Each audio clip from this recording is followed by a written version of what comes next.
Hey, how's it going, everybody? Thank you, Nick. I'll drop an invite if anybody wants to come up. So I have a stack of records that I wanted to get through. I've listened to like 20% of them, maybe a little bit more, but this is all the new stuff I've been listening to. So figured it'd be fun since I wasn't able to join the Friday stream to go through these. Hey, how's it going? This is in no particular order. Oh, actually, I did try to order it in groupings of recommendations. So we'll jump into, I think the first batch is going to be Joe Harley from previous interviews, and then the one we did. I have a few things from him that came in. I have a recommendation from Rob, a recommendation from Brandon. What else? Yeah, I have some good stuff to show. Hey, everybody. All right, again, I dropped the link earlier. If anybody wants to come up and save me from a monotone review, please do. So I'll jump into the first thing before we even get into the records. On our Discord, and then also on live streams, Baggy and Ryan from A Man and His Music recommended this DVD, Brownie Speaks. You can get the link in the Discord if you go into the Jazz Film channel. And I watched this. It is, I mean, in terms of like the production quality, it's a little old, but I mean, the content here is really good. It talks about when Brownie goes to Europe and then records. And I've always mentioned that story because essentially when Clifford Brown goes to Europe, he breaks off from, I think it's like Hampton or somebody's group that he goes out there with in like 53 to 54. It's I can't remember his name right now. And he records with Gigi Grice and a bunch of other guys from the band. And he's not supposed to do that. It breaks his contract. And he gets sued when he comes home from the musicians union. And they tell the story here. And then also they interviewed Donald Byrd, which is just awesome. Just seeing him is pretty fantastic. So anyway, this is a good one. Learn about Clifford Brown, one of my favorites. So that was cool. What's going on in the chat? Yes, Rob is busy teaching. So if anybody wants to join me and save me, I dropped a link earlier. Everybody's welcome. All right, so I guess I'll jump into it. I'll do the Joe Harley stuff since it's on top. This, so I showed this on the interview. Mazzy, when he asked Joe Harley to recommend some records, he recommended this. It's sold out. I don't think there were that many available, and then it's sold out. This is now like a crazy expensive record. So, you know, rather than like really go into record store day, I decided to pick up some other titles that I wanted. So this was one of them.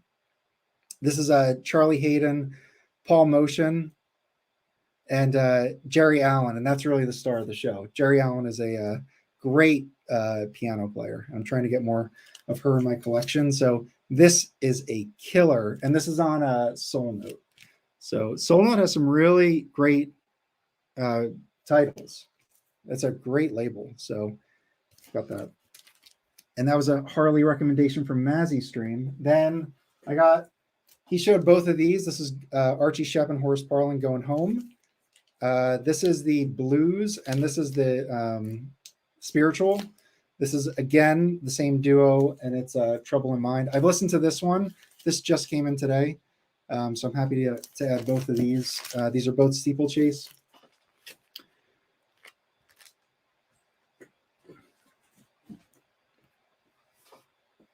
All right, cool. Thanks, Three Dog. It's going to be sparse today, unless somebody can jump up here. But yeah, so I was really happy to get those two. All right, and then this one I really sat with for a while, and this was a recommendation from Harley. I listened to it once, and I was like, okay, you know, interesting. But then per his recommendation on our interview, I looked at the back, and side A He does a Horace Silver track, Lonely Woman. And then he does 3 Ornette Coleman songs, Tears Inside, Humpty Dumpty, and Rejoicing. So that's just side 1. So what I did was I took this off the turntable. 2 of those 3 Ornette songs are on this. So I listened to those. This is a great record. And you can get it in the contemporary box that's available for pretty cheap now. Highly recommend getting this. And then I listened to the Horace Silver song that he starts it off with, this. So I listened to both of those. I was actually kind of jumping between all the records. But yeah, I was listening to their renditions and then Pat Metheny's renditions with Charlie Hayden and Billy Higgins. And Charlie Hagen was on that Jerry Allen record on Soul Note they just showed. So anyway, that was a really cool way to do it. And then what was even more interesting, I got up, I did something else, I came back to this, and I played side 2. So I was thinking, all right, well, side 1, you have Horace Silver and Ornette Coleman. So that's what they're playing and they're getting into. And then the B side is all Pat Metheny. So it's Pat Metheny. I feel like he's channeling like Ornette, which is kind of cool. So I was listening to that through that kind of lens of this type of session. So really enjoyed this one. I've heard that Pat Metheny actually, this isn't one of his favorite sessions. I'm not sure exactly why. I think the music is excellent. His guitar tone though it's not as like sharp. It's really, I don't know what you'd call it, but it really has like a extremely round top of his tone. So that, wasn't my favorite part of it, but everything else was fantastic.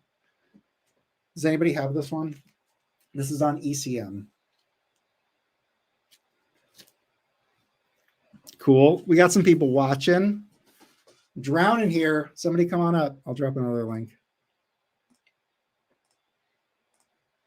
Right? Yes, that's what I think, John. John, come on up. I have a bunch of records I got to get through. And I could use a sounding board.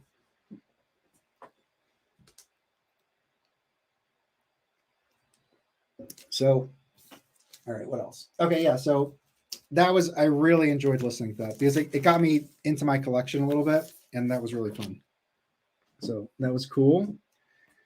And this is my last one that came in from Joe's recommendations. This is Benny Wallace with Elvin Jones and David Holland on bass. This was pretty cool. It definitely has, it's called Big Jim's Tango, so it has a tango style. At least there are parts of it throughout. I feel like in the beginning, the first song is very much that, and then at the end of side 1 is the same deal. But he's a fantastic tone. Don't know what to compare him to, but he's very clear, very quick, and he drops like, I don't know, he's pretty good. I really enjoyed this. So this was pretty cool, and this is on Enja, and they're pressed in West Germany. This was West Germany. Okay, cool. John's going to come up. Awesome. Thank you, John. So I'll wait for a little bit. Yeah. So do a little recap. This, Jerry Allen, go stream this. This is, I feel like if you're not too into later stuff, give this a listen. I feel like this is really, you can like hear like the Monk influence. It's really just a beautiful sounding record. It's a trio, and Jerry Allen, this is an incredible record. So give that a stream. I feel like it's awesome. And then I got the Archie Sheps, which I've listened to one of them and it sounds nice. So we got these two. This one is harder to get, at least online. And then this one, there's a few available. Okay. Did the Pat Metheny, and then the Benny Wallace. I'm trying to do my best at stalling. So, what can we talk about before John comes up? All right, well, this one I did show. This was also I showed on the interview because it just came in. This is a Scorpio Rising, Walter Davis Jr. Now, Walter Davis Jr., which I confused actually during Record Store Day early on with the other Walter Jr. that recorded for Muse, and Reel to Reel put something out on. It's not Davis. What the hell is it? I have something from him.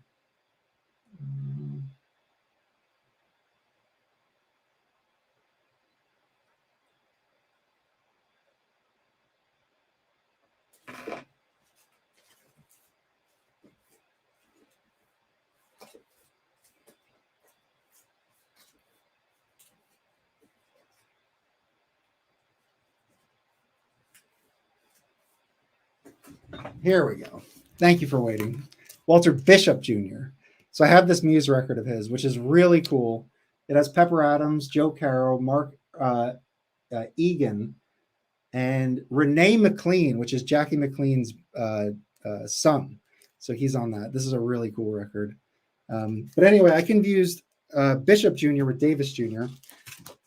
And what Walter Davis Jr., I think his most well-known work is Davis Cup on Blue Note, which I don't know if it's a 4,000. It's probably a 1,500. Let's see. 1959. Yeah, so it's 4,000. So it's 4,018. The Davis Cup, which I actually have a Japanese pressing in the mail. But he is awesome. This is another great record. This is the record. If you were watching some of the earlier streams, I mentioned that as he plays, he like hums melodies. So it's kind of weird. The playing is incredible. So it doesn't detract from that at all. But it's kind of an interesting listen. So it's another steeplechase. Oh, thank you, Mike.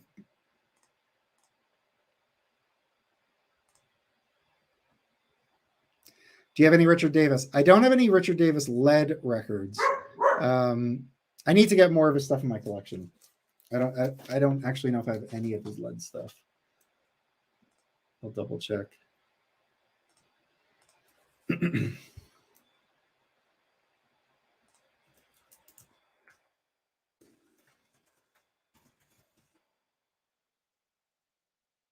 No, I don't think so. I only have them as. Oh yeah, I do. Yeah, I do. I have this one. Well, this isn't on Muse. It's originally on Cobblestone. This is the Philosophy of the Spiritual. This is really good. Should have remembered that. Yeah, so this is Cobblestone. I think it was re-released on Muse. So I do have some Richard Davis. I need to get more. Yeah. Yeah, and all his covers are really cool. They did a great job with him.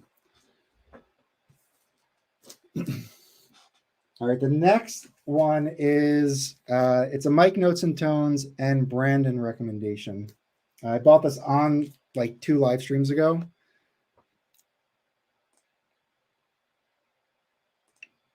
Oh, very nice. Okay, so this is my first ESP-Disk. This is Paul Bley Trio. And I've been listening to a lot of ESP-Disk.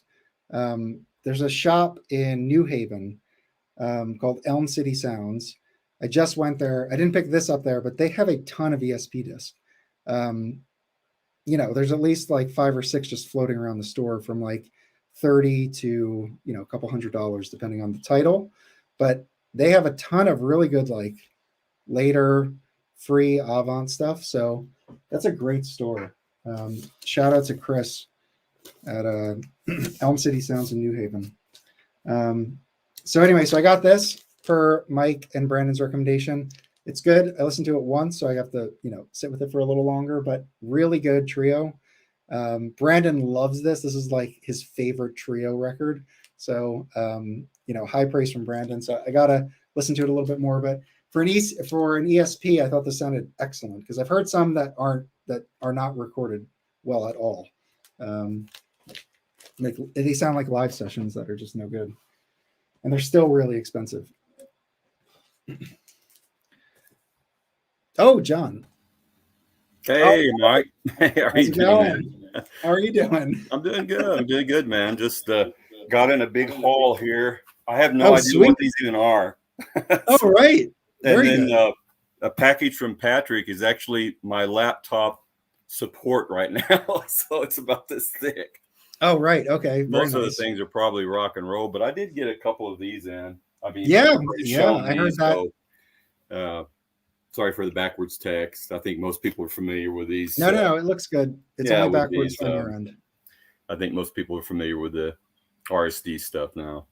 I think those were, so that's Sonny Stitt, and it looks like the Chet Baker. I heard those are Yes. two, both of them are very good sounding. Yeah, I haven't, they just came in today. I usually don't go for like RSD to the actual stores. We have one store here really that's even available, and they usually have very slim pickings. So now, where are you yeah, based? I got that in. Pardon me? Where are you based out of? I'm in the little old town of Odessa, Texas, in West Texas, the dirt flatlander area. So what's the record store situation? Are you ordering mostly online? Yeah.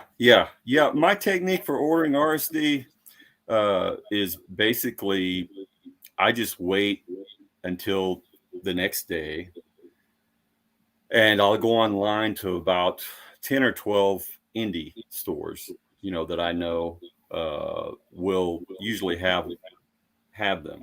And I found, that I can usually get things for $5, $6, $10 cheaper than on record store day. I know. I should have waited. I got one record store day title. Yeah, it's not even a matter of restraint. It's just that I'm just not the guy that's going to go to the store here, Now, hold on. If there was a certain title, would you do, like if they did something that you really wanted, would you do it? Or is it just this batch didn't really move you to do that? Okay, yeah, I'll backpedal. Yeah, I probably would if there was something I really wanted. I'm trying to think if I've ever done that. The only time I went to record store day was I've known this gentleman that owns the store for decades, and he had a Rolling Stones mono set there for like $315, and of course now they're just expensive, crazy. And so I went to RSD that day just specifically to pick up that set. I wasn't even aware it was the day. Mm-hmm. And I walked in, and man, this line was just long. And immediately I was like, oh, this is record store day. And I was like, you know what, though?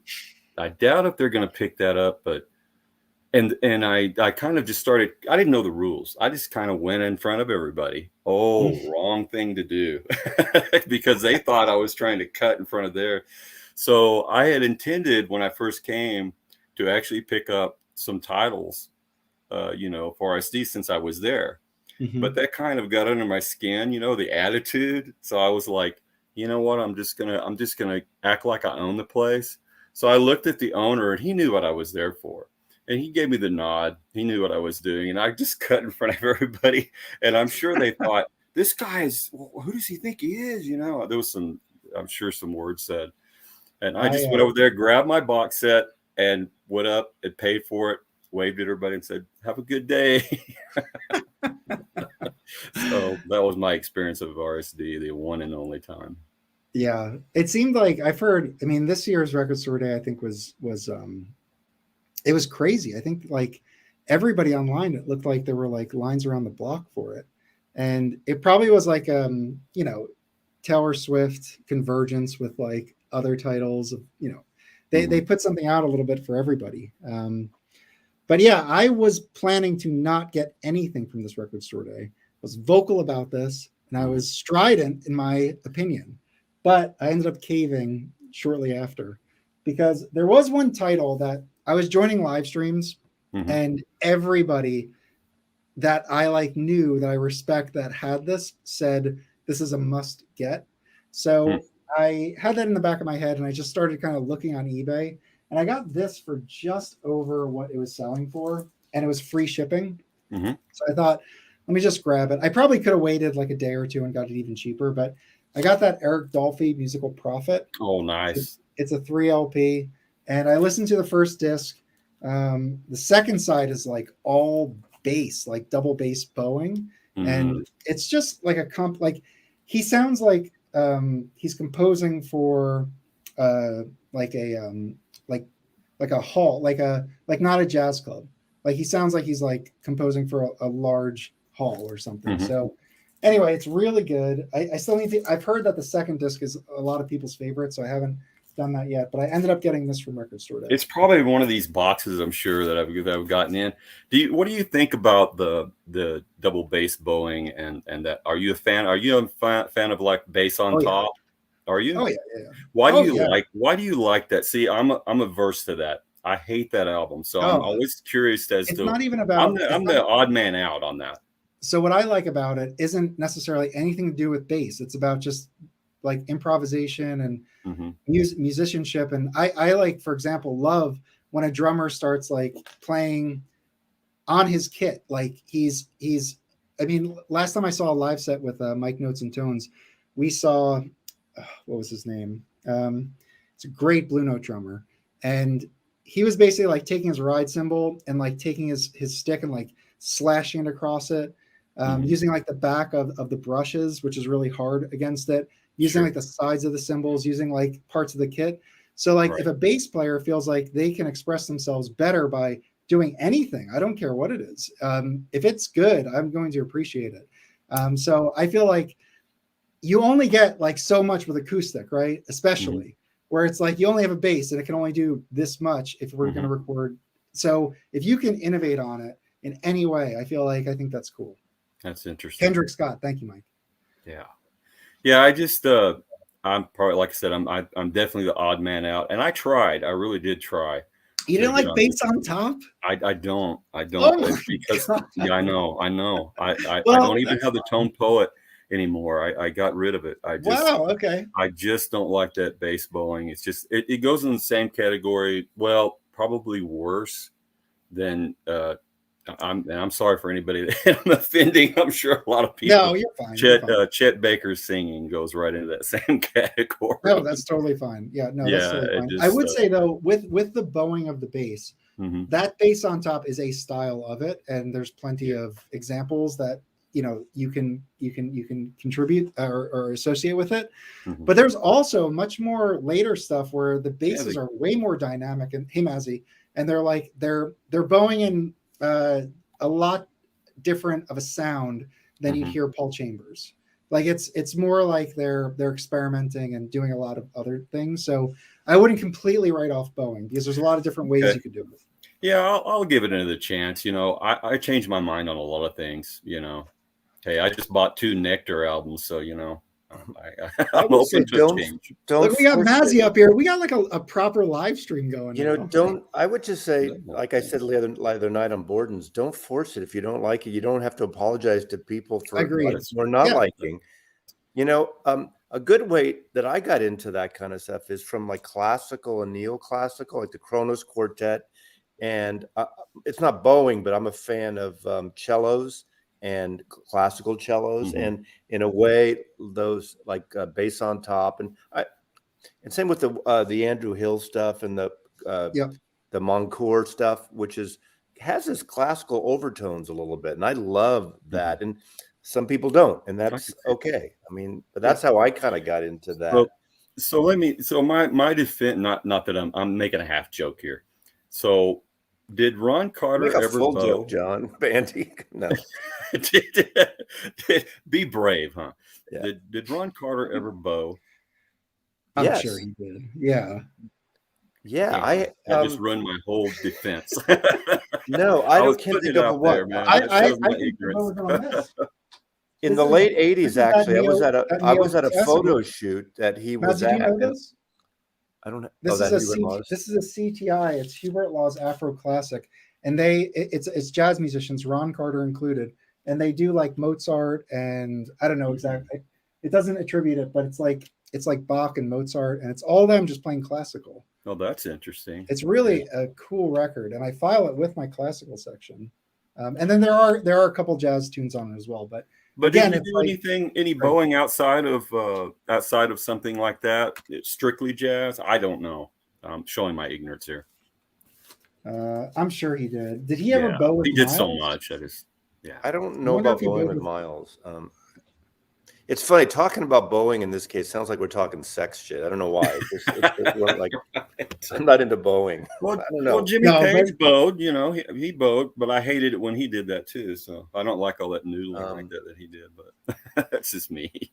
You know, there is I don't know if it's a generational. There's a thing about the cello, and it. You know, again, I'm sorry. I apologize. Don't hold me. Don't hold this against me. Don't apologize, man. But it started with Strawberry Fields and I'm the Walrus. Seriously. You know, the cello. Well, yeah, the cellos, the string quartet, maybe in Eleanor Rigby, and then cellos, and even in ELO. That I love cellos.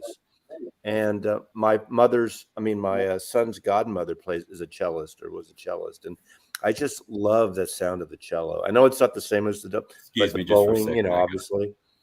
And so when I see a bass player occasionally, you know who I saw is the Sadies, that kind of group out of Canada, has a little rockabilly, a little psychedelic, a little twangy guitar surf stuff. And the bass player is a stand-up bass player in a rock band, which is kind of, I think, so cool. Almost like going back to the Cash, the country things with the stand-up or Elvis or whatever. And I just think that is so good. I think a couple of things when live he bowed it, and I just think it has a great sound.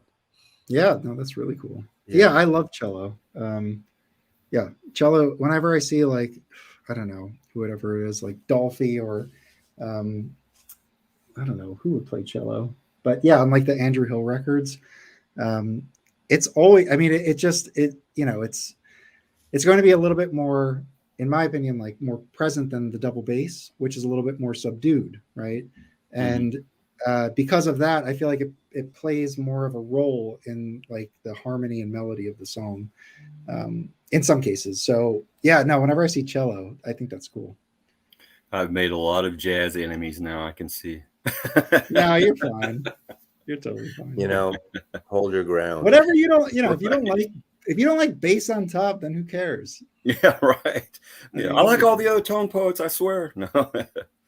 I absolutely love Chet Baker's voice and singing, but I know a lot of people who do not. So you're not alone on that, Yeah. But I don't know. I think it comes, from my background. My background in music, going to college.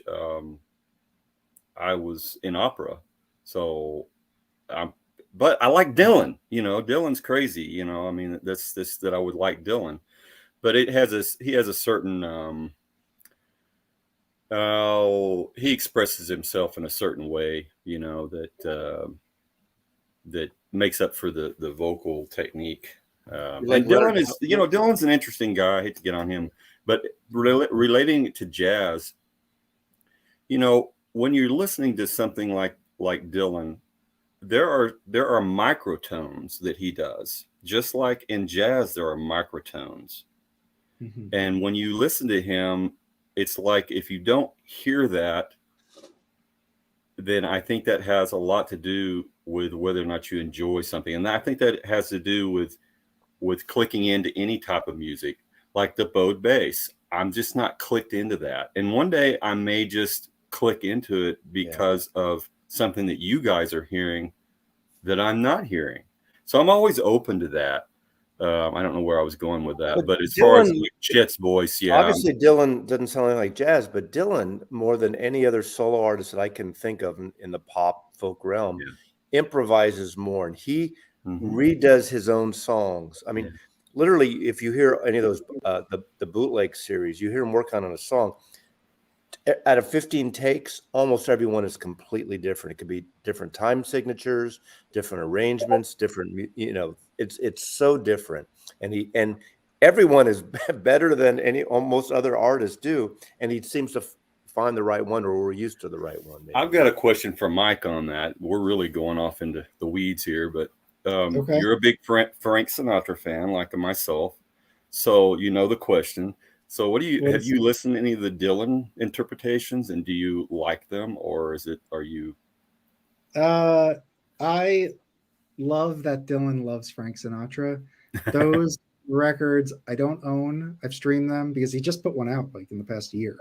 It's the one that has the cover that looks like Wee Small Hours. and I listened to it. It's okay. I mean, I appreciate it. Triplicate. That's the other one. Yeah.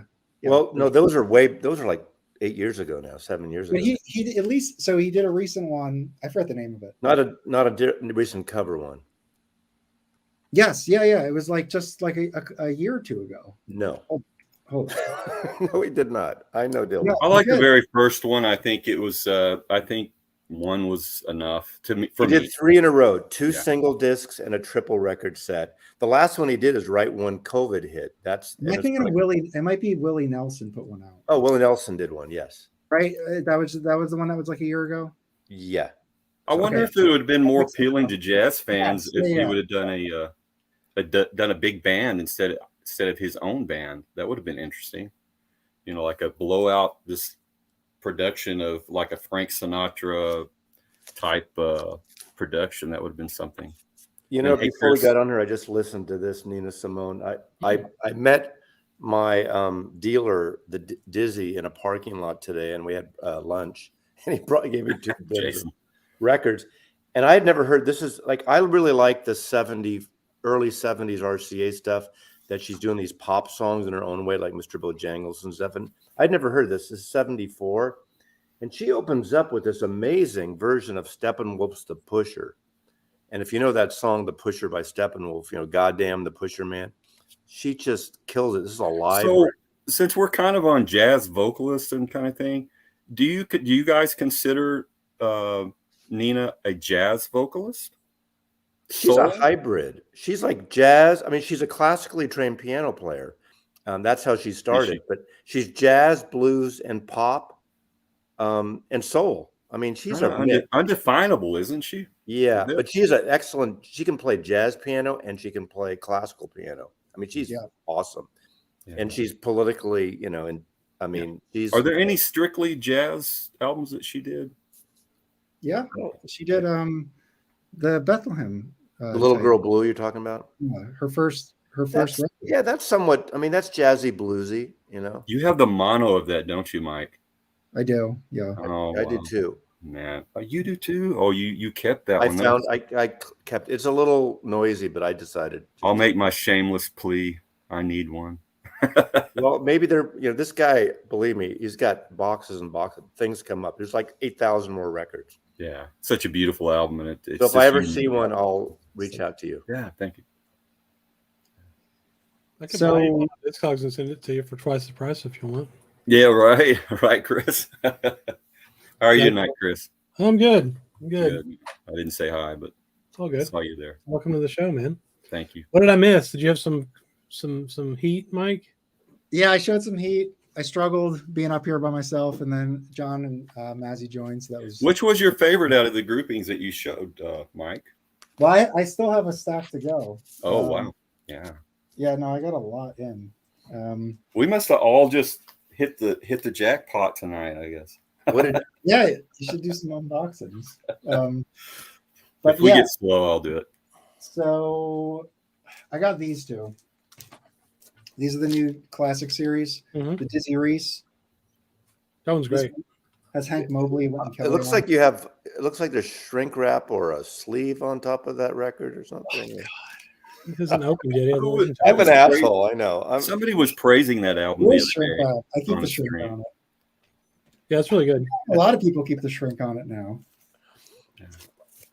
Oh, I know who it was. It was Tone and the other Mike. Notes and Tones. Yeah, yes. I haven't listened to that one yet. I listened to it. It's pretty good. I'm just so happy. Music Matters. That. Yeah, it was. They did like a 33 of that, I think, and maybe a 45. I can't remember which version I had. I don't remember. And then this was a recommendation from Rob. This is pretty killer. Chico Freeman. Oh yeah. The Outside Within. Jack DeJohnette, Cecil McBee, and John Hicks. And it's funny because when I streamed it, I was like, I don't know if I'm going to like it. It sounds so awesome on the record. It's really, really killer. And it's on this like super plain Indian Navigation logo. Yeah. But yeah, I'm starting to try to get some of their stuff. It's pretty. I didn't know Joe Henderson was on that Little Johnny C. That makes me want to listen to it now. Yeah. There should be like just a 24/7 stream where people just kind of pop up and stay for an hour or 6 hours, and someone else takes over and just let it go forever. I think we have that, don't we? Right? But I'm watching so much less television and stuff and all that. But it is fun. It got a cool record too. What you got, Chris? Blow everyone away. Okay. So I showed this one last week on the stream. It's a Beehive, Sal Salvador, Sextet. I mean, come on. Check out that cover. Isn't that badass? Every one of that band looks the same. Yeah. Well, now I got this in today. This is his other album on Beehive. Check out that cover, man. Is he related to Wayne Newton? He looks a little like kind of Juicy Lucy. There's another Juicy Lucy album, but that's not the same Juicy. Oh, it's a band with band. Isn't it Robert Palmer was in Juicy Lucy? One of those guys. What's a song apparently by Taurus Silver? Maybe I don't know. Anyway, it was sealed, but had tape on it somehow. Like it still had half the shrink on and half sealed, but it was kind of fucked up. But the record's like mint. And then I got this one I was just listening to. So what do you like about that Juicy? What do you like about that artist, Chris? He's a badass guitar player, man. So real quick on the I haven't listened to the Juicy Lucy yet, but this other one, it's got like a little bit of schmaltziness to it, but not like overwhelming. But the other guys with him are so badass it really makes up for it. Like Nick Brignola's on here. He's a baritone sax player I really like. And then Sam Jones and Mel Lewis are on here too. So it's really good. And he's surrounded by some good guys. Huh? Yeah, for sure. It's funny, as I was showing this last week, but this picture cracked me up. So I don't know if these other guys are like on a step or something, or if he's like 4 feet tall, but right. That's probably those New York steps in front of the buildings. So. I mean, two guys in the back are either down in Soho, down on Broadway, those steps on those storefronts. Yeah. That's something that I never have that I'm weak in is being able to. That's the first thing I clued in when I started watching you guys. Is you guys are really focused in on, well, he's playing with this person, who's in the group, and I really have never thought that way, but it's kind of important because that's how you branch off. Yeah, exactly. That's how you branch out and pick up other stuff, or you just have like a record producer recommend you buy a record. That's a good album. I have this one came in today. I got the other one last week. I've listened to the first half, so this is the one that's all based on like spiritual songs. When Amazing Grace is on here. That's very affordable too, isn't it? Still,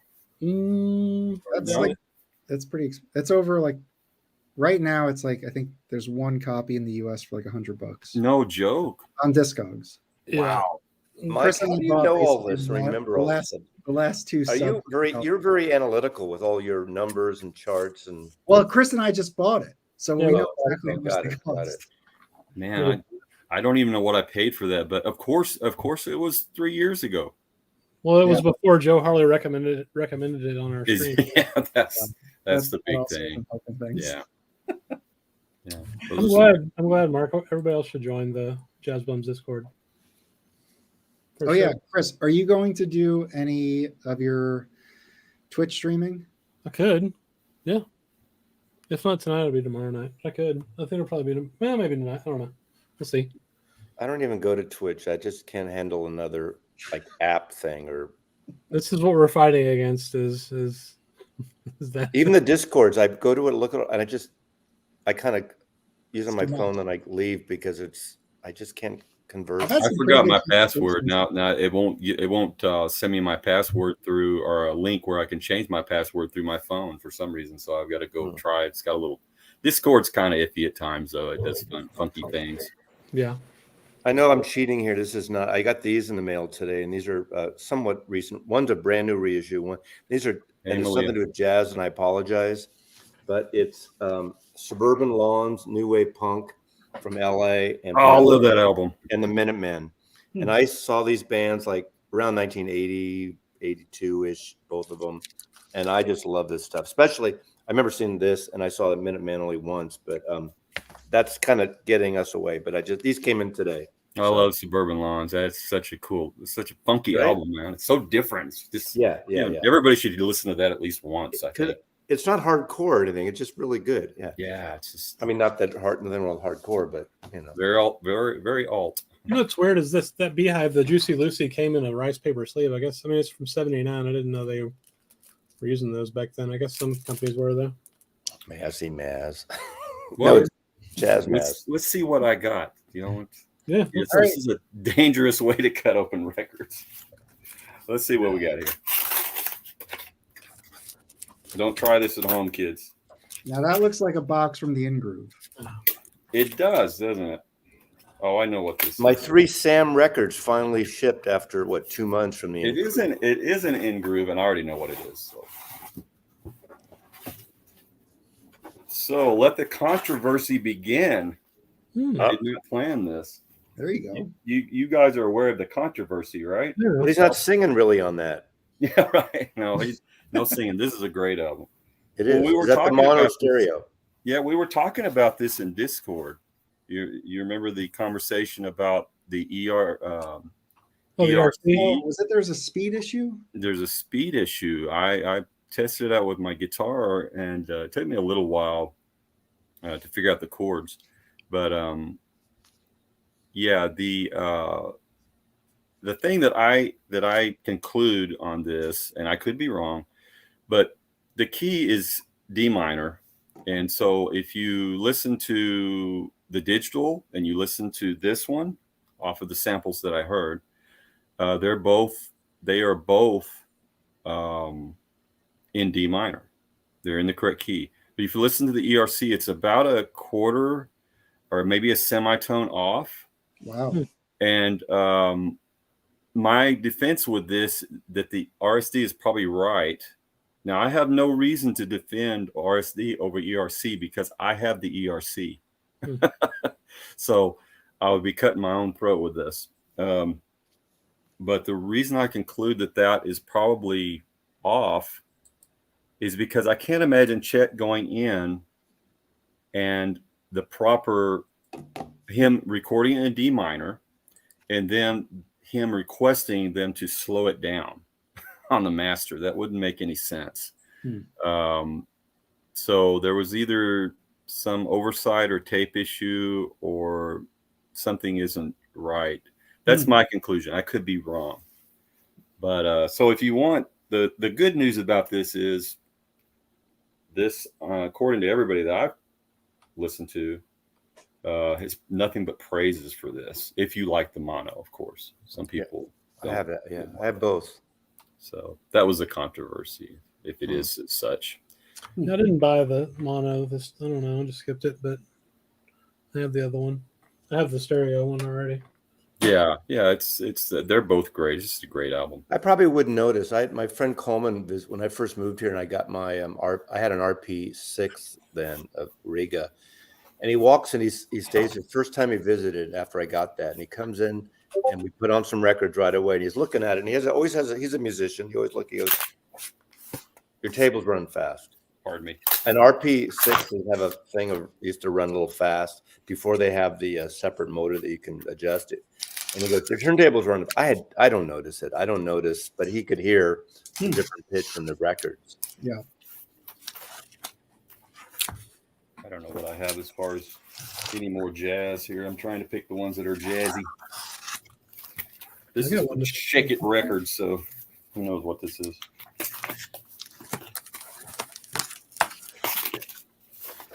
This one is jazz for sure. Race. Ooh. What do you got there? Make me big and we'll find out. Oh, God. I hate when they do that, when they put it in bubble wrap and then tape the shit out of it, so you have to destroy the record to get out of the fucking bubble wrap. Come on, man. Yeah, fucking break. Unfortunately, I think that's the only jazz one I got in. Seriously? All right, what is this? Oh, cool. Oh, very nice. Yeah, it's that Pat Metheny that. Chris, I have a recommendation for you. Okay.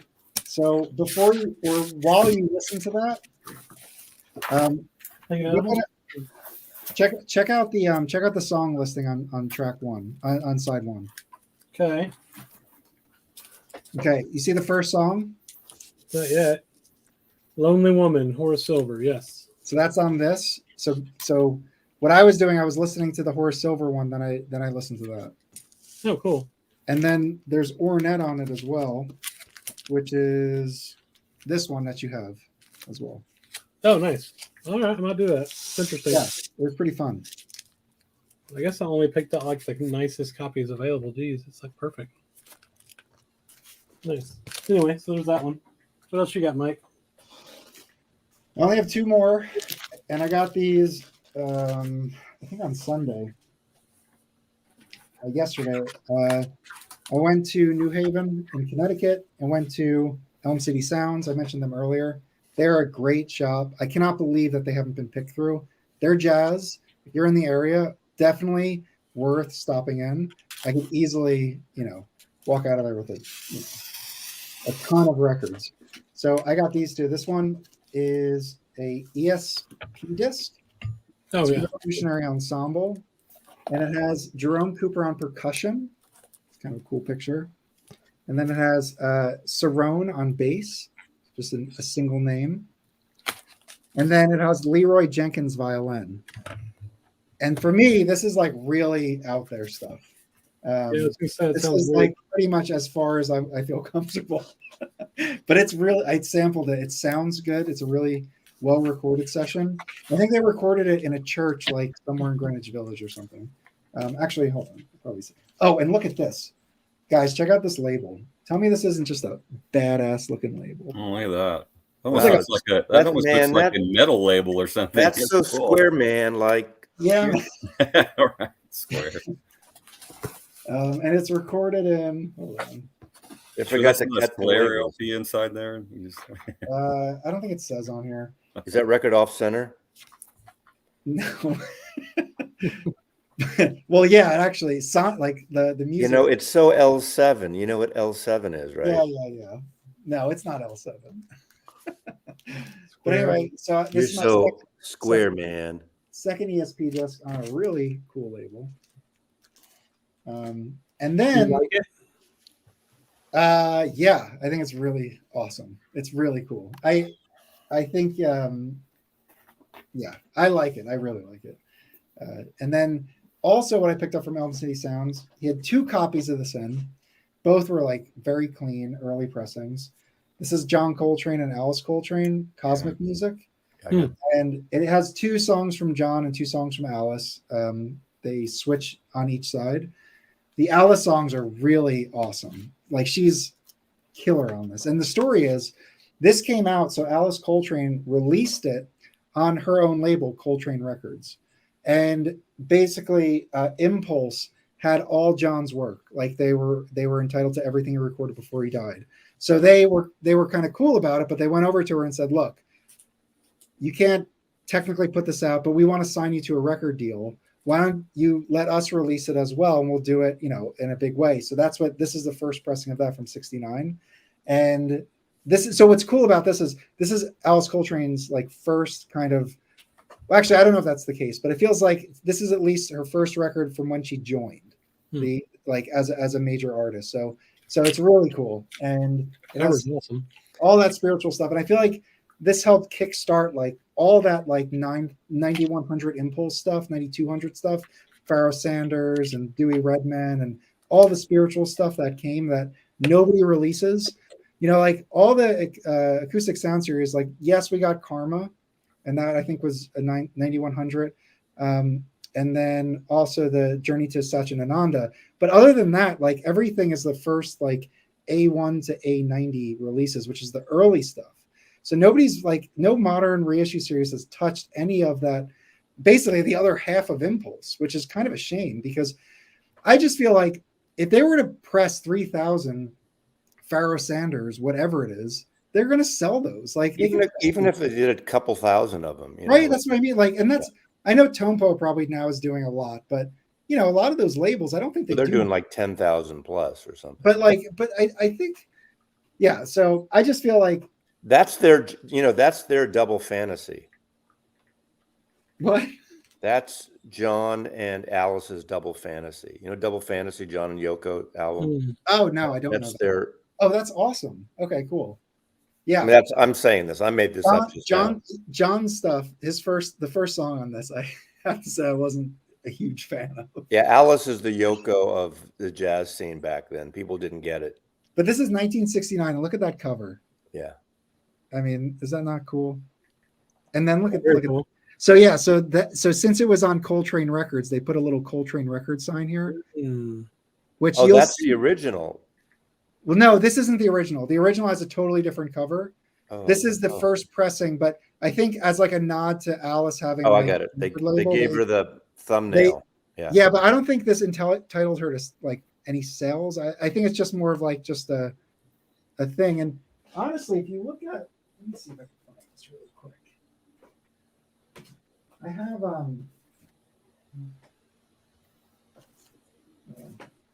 I don't have it here. But if you have the Alice Coltrane Journey to Satchidananda, they have like a thing like that on that as well. Is that the cassette one? The one that was recorded on cassette? No. Oh no, I know what you're talking about. Never mind. No, yeah. So anyway, so like that cassette. What was the one? The tapes from her ashram. With shit. That's the one they released for like the 60th anniversary a couple years ago. I love that. I forgot the name of it. It's a double album. It's the. I'll go grab it.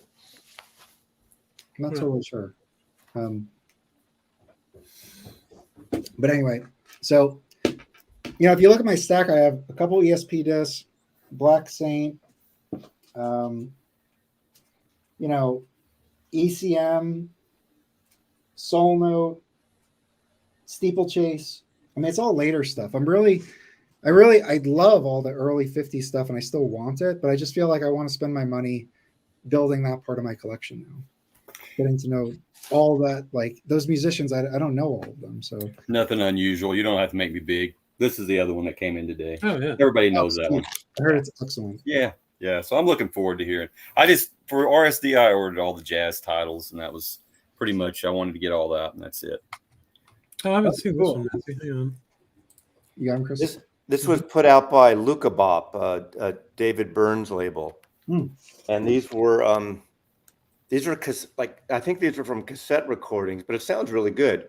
It's very almost like Hare Krishna stuff, very spiritual, almost less jazzy in a way. But it's really a great. This issue came out in 2017, double record. Nice. It's I love this. Yeah. What label is that on? Luca Bop. That's David Byrne's label. It did. You already said the that. Brazilian reissue. I mean, he did the Jim White. I mean, he did a lot of stuff, a lot of world music. Mm-hmm. Great stuff. That's cool. It is cool. Worth getting. I don't think it's expensive. So I showed this last Friday. This is from RSD. Everybody should buy this. This label, Love and Hate, is fucking awesome, and it's a really good record, right? So I got this. I bought the two Pharaohs RSDs, which are awesome as well.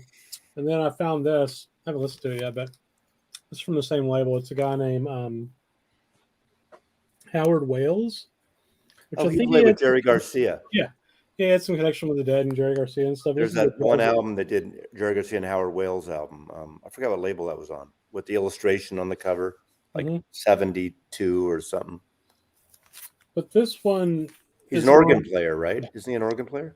I have no idea, honestly. Or am I wrong about that? No, he is. He's an organ player. Yeah. This one was recorded at Wally Hader's legendary studio. Wally Hader on in the Tenderloin in San Francisco. Yeah. The Airplane, the Dead recorded there. Neil Young recorded there. A lot of people. Yeah, I mean, I just like this. This is actually Ubiquity is the label, but I guess Love and Hate is a sub label of theirs. So. Anyway, a lot of it seems to be San Francisco based too, Mazzy. What's the label on it look like? Is it just a reissue label or something? Well, it's sealed, so I don't know, but yeah. Easy got it. Hooter Rolls a song that Howard Wales and Wait, what do you mean it's sealed? Are you telling everybody to get it and it's sealed? No, I said everybody should get this. Okay. What's the label look like on this one? I don't know about yet. What was your question? Is this Family Arguments? No, the label. Jazz Bums. I need to check that title out. That Black Renaissance. I keep meaning to listen to it. Get the Pharaohs records first, though they're better, but this is really good too. Is that the inner sleeve? It's a plain old label. Okay. This one was never actually released except as a bootleg in Japan, and they're like $3,200 if you want one. So, I mean, those Pharaohs records are super expensive too, and they sound good. I don't know, I'm a big fan of this label. So, What's the name of that record? I just want to pull it up. This one's called Black Renaissance. It just came out last week at Record Store Day. I guarantee you'll be able to find it. For a while. Let me see if I can find that Pharaoh's record real quick. I think I have it right here. There's trash in the way. Oh. Take me a minute. This one is killer.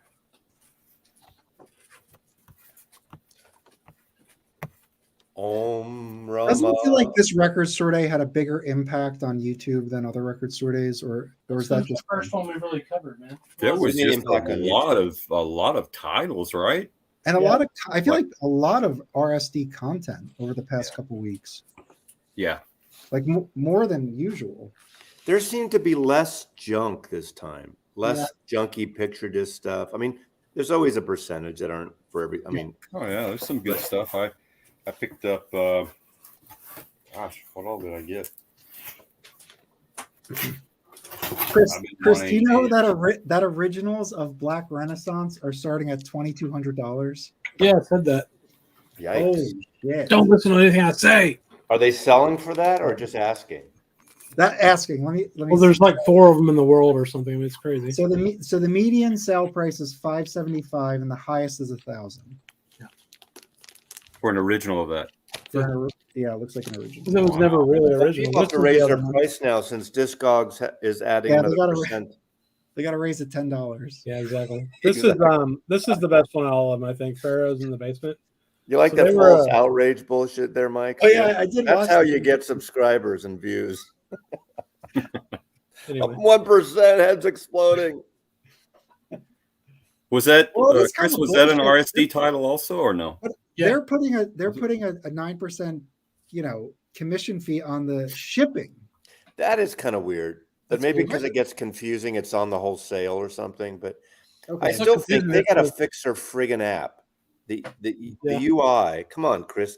Can you get a freelance gig with them? Their app does. Yeah, their app sucks. I don't use it. When you're in the record and you go back, it's fine. But if I put in the number for this record, right, and I search them, and then I want to go back with the back arrow, it totally loses it. You have to type it in again. Like, well, how hard is that? You're a techie guy. It's not that hard. Their app's trash. I don't use it. I have learned how to use it. I feel like the difficulty thing for me to learn is you need to not click on the album, but the master entry.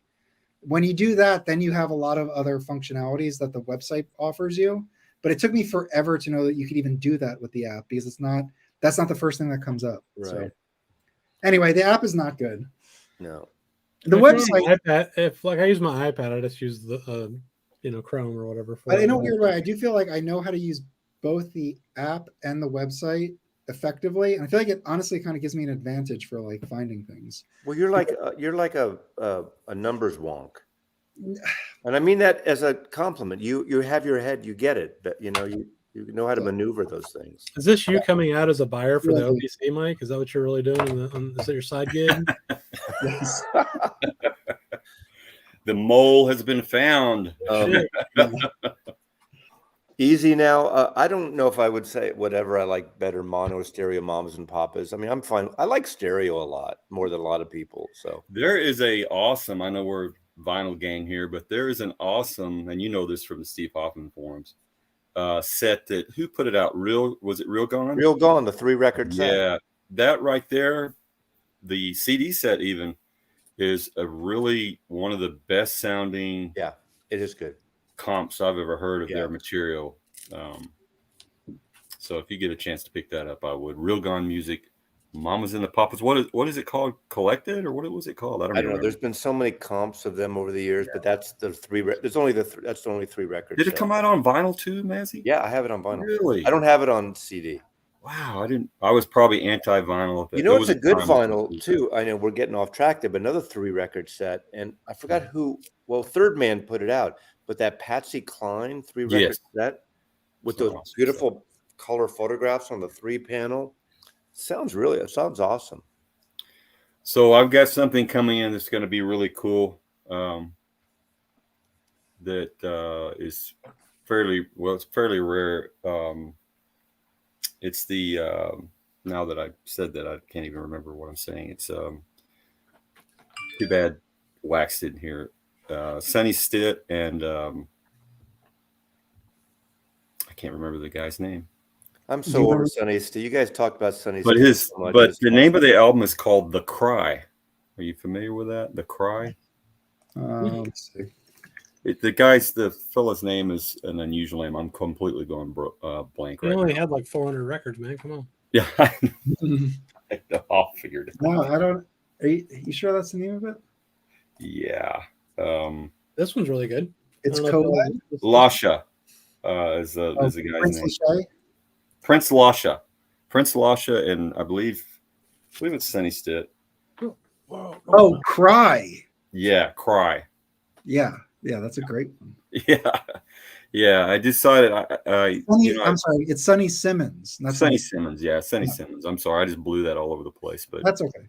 But that's a really. I'm horrible with titles. Thank you. Yeah.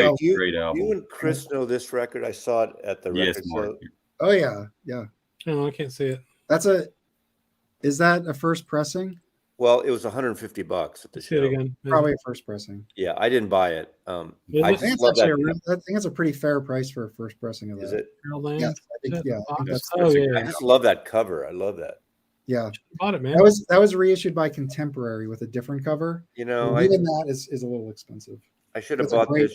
That's something that we were saying that Chad should have put out on his Contemporary series. Yes, exactly. The Harold Land the Fox would have been. Maybe that's everybody would have bought that. Maybe that's what Kraft should do. Yes, it is. Yeah. Cut out the middleman. Did you see those leaks, Mazzy? We were talking about that. We were talking about that last week. The leaks for the new OJC titles that they're. I saw you guys talk about it. Possibly coming. Those are interesting. Yeah. They're doing both the Village Vanguard Bill Evans, so that'll be cool. I have OJCs of those. Yeah. Will you rebound? Yeah, because these will be. I mean, they call them OJCs, but these are totally different, in my opinion. Yeah. Do you guys think that the speaking of sound, do you guys think that the new OJCs will win over the old OJCs? Yes. Do you? I mean, it probably depends on the title. I think nobody's going to be disappointed with the new ones. No. Yeah. If there's a pressing on the original OJCs that sounds better, that is possible. Yeah. But I love Kevin Gray's mastering. Like whatever he has in his system, I think I generally, when I do A/B testing, I generally like his stuff better. So is the Mal 2 coming out? Is that for sure coming out? We know that it is. For sure, but it seemed likely. It was like from a German website or something, or I've been nipping at that ERC for so long. I mean, because that's one album that you can get as a twofer, but you can't get it as a standalone. I don't think, except for a Japanese pressing, which I haven't heard, but I think Felipe here has one. Yeah, Felipe. Very good. Yeah, but man, if they come out with that would be great to me. I mean, hey, Jason Rojas, maybe just be a consultant. Have them hire you to tell them what they should do. Right. Hey, they should raise the thing at 10%, skip 9%, go to 10, pay the people more, and fix it all. Aren't they in Chicago? Discogs? Yeah. I don't know. Okay. I could be wrong, but I thought they were in Chicago. The thing with Discogs, I think, is I don't think they expected things to blow up like they have, for them. I don't think that was their. No, I do admire them. Part of this whole thing of raising the prices is they're getting a lot of bots and a lot of shady I've seen a few. There are like things where like ridiculous records come up for like $75 from a seller that has no reviews and he has 2 of them. It's like, fuck out of here with this. Well, I've been scammed one time. I will admit to a scam. Really? One time that I've been scammed, and it was on a big item. It was on the Beach Boys box set deluxe. Okay. That Smile set. And man, the guy showed me pictures. The guy had only he had like 20 ratings, I guess. Yeah. But Jason, he stole that picture from eBay. I finally found out. They're in Portland, Oregon, not Seattle. Yeah, and Seattle and Portland are both in the Great Northwest. Mazzy, you should swing by there on your next trip south. Who did I see? Someone did a video about 4 or 5 years ago there. And what I learned from that is that Discogs did not start out as a market. Oh no, that was added much later. Yeah, it was. There's actually a great interview. The guy, I've seen interviews with him, and I've seen who was it? Someone did a whole thing there. I'm not sure I'm the kind of person to go in there. I don't know what this. I'm not as technical. You'd be a good person. Just tell them that their app sucks.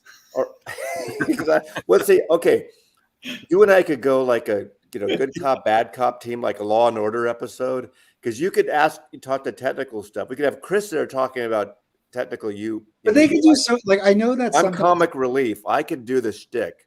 But like, they can make their homepage so much better. Like, you know how that sometimes they'll do like the top 10 like highest sold of the month, like that, but that's not very prominently shown. I feel like I find that like after like weaving through their website, like there is like so much cool data that they could share. They can make things way more streamlined for people to find what they're looking for. There's like so much opportunity, which would probably be a deficit or an issue. Like that probably would not help me. I feel like because I'm used to using their clunky system. What would be nice is if they invested in. But man, in a gold mine. Maybe it's time for me to host a Discogs discussion live stream. About it. Not like I'm not going to sit and trash it because I like it and everything, but suggestions. Yeah. Like I did with I'm off that all that cleaning record thing. It's out of my system. I don't have to clean a record again. All that, to use Turgid Kill or to not use Turgid Kill. You never even cleaned any of the records, did you, Mazzy? Oh, I actually am. But every time I clean a record, it sounds like I'm in Felipe's dental room or office with that, high pitch. That wouldn't be a bad idea for a stream though, because I mean, it's not it. Our wish we're going to get an element of trashing, but honestly, it could catch their attention. And well, look at all these guys, these music fans that are in real time here telling us that we kind of need to do some different things. Okay, Roberto, I don't know if he's probably watching now because he has peeps watching. I mean, Jason, okay, Michael 45 trashed Discog, but Michael trashed it for the wrong reason because he was getting shitty records from sellers, and that was when he was new buying original records. So I don't think he understood it then, and not dissing Michael. He just didn't understand. I think Discogs is fine. It depends. It's all as good as the seller. Discogs for Jazz is really good. Yeah, you have to come up with a methodology. Really and one of the reasons is because I think one of the issues that like Michael 45 had is he was trying to get an original first pressing of something that was pressed like 1,000 times. So like it was so easy for someone to mislist it. Where in jazz records, it's like make a mistake, like released once or twice.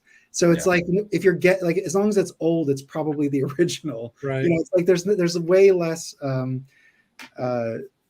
like ability for it to be listed incorrectly, although they are, and I've been the beneficiary on a stream like that. I would like to have someone too. I mean, I could have anybody we could get on there, but I want someone who is I don't want to say a power seller, someone who uses it a lot to get their opinion, because we buy a few things, but I'd like to have some of these people that I don't know who that would be off the top of my head. Mike would be a good Ingroove might probably be a good one. Does he do a lot of I mean, I don't know what percentage of his business is on there, but he has got good shit up there. He's got a page. Mazzy, if you need a power buyer, here. But I would like to have a large panel of and it's not to hit against Discogs, but discuss it and suggest like what we would like, our wish list. It's funny. I'm sure my take is totally bullshit.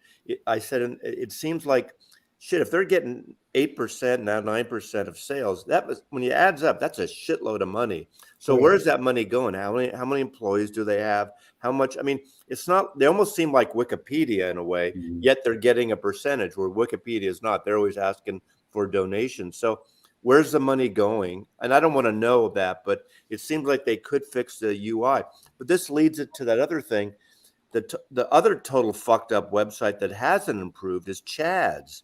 His website is, and he's been talking for how many years? Maybe now he has too much sunk into Steely I don't Dan. really think that's going to happen. I mean, I think he's sunk too much into Steely Dan now to be able to afford fixing that website. He's just, and I don't know how long Chad's going to be going on for this. Maybe another 10 years, maybe another. He figures, why make a change? When these young guys will come in. Pathetic.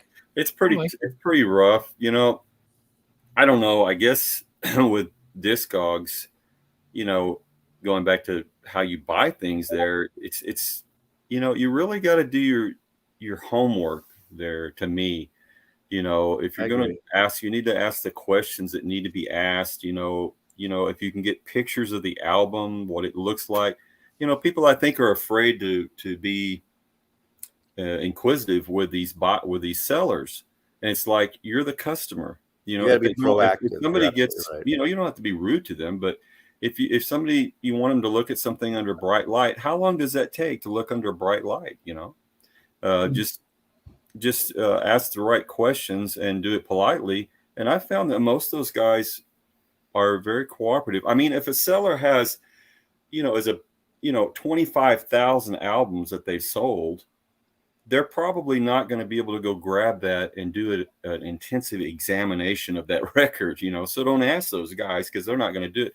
You got to learn how this system works, I think. Well, it's like me selling that Dizzy stuff. I think I've gotten a handful, maybe so far 3 or 4 people have reached out to me because the record's not, up to par. Mm-hmm. And I've either sent them something else. Some guy had a warped blue Beatle record, the 67 mm-hmm. one. And I found another one. I sent him the second one. Sometimes I refunded it. I mean, I don't play grade everything. I mean, I clean a lot, not all of them. I try to be honest, but I'm looking at them. I played a record today that I looked perfect, and I played it. It was noisy as hell, and it looked like pristine. Mike, you mentioned that jazz is the place. Discogs is a great source for jazz. What's your thoughts on that? I just think there's less pressing, so the accuracy of the listings is much higher. Mm-hmm. It doesn't, like I mentioned, like if you were trying to get Neil Young's Harvest, right? Like that thing was pressed over and over again. So if you're looking for a true in the dead wax, whatever it is, A1 or whatever, that is going to be difficult. People may not be looking at dead wax when they're listing it, so you might get something that's incorrect, or they might have an employee that doesn't know what he's doing, so he lists it wrong or whatever. Whereas like if you have like a Blue Note, like generally there's like in the US like 6 entries. Mm-hmm. There's like an early one from like 59, which is like a mono. A stereo came out in 66. A Liberty came out, and so it's just like so and all of those have very distinct labels, and generally you're just going to have a higher accuracy listing. That doesn't mean everything's perfect. It's not, but I think with jazz, if you see something and the seller is good and it's mm-hmm. VG plus, mm-hmm. I am okay with taking a risk on that if it's a reasonable price. And I really want it. It's really hard because when I started discogging my collection, literally 2 months into the pandemic, when the archivist was living here, she got me into it. Because that's her thing, right? And she helped me. We started out with my Beatle collection. We got through 10 Beatle records. And we both kind of said it. She knows it. Fuck this shit. There's too many. I mean, talk about someone with a lot of pressings. Yeah. This is like the American ones to start with. But then I went and started my jazz. That went easy. My rock and roll, my soul. But I still haven't done my Beatles because that is a shit show. And then everything with the barcode is easier too. Well, that gets you closer, but it's not. Yeah. Exactly. Yeah, it doesn't always guarantee it. But it gets you closer. Yeah. I have nothing listed on there anywhere. I just have a few minutes tonight. I'm sorry, but I wanted to address a couple of points. I have the new Chet just came in tonight, the mono, so I'm excited. The tubes are warming up upstairs. Nice. So I'm excited to go see that. Yes, I found Discogs pretty good for jazz, and I haven't had to do a lot of research finding jazz. I found beautiful at very reasonable prices. Some sealed, some stuff like they either didn't know what they had or they didn't care for it, but extremely rare, not extremely rare, but great condition LPs that I've enjoyed. As far as, and I'm actually doing something that is totally against how I usually run. I'm pulling a Mazzy tonight. I'm not filling up my Humming Guru for one record. All my records are clean. I just finished those and cataloged last night. But I'm dropping a needle on Chet as soon as I get done supper here in a few minutes. On the Chet Baker? Yes.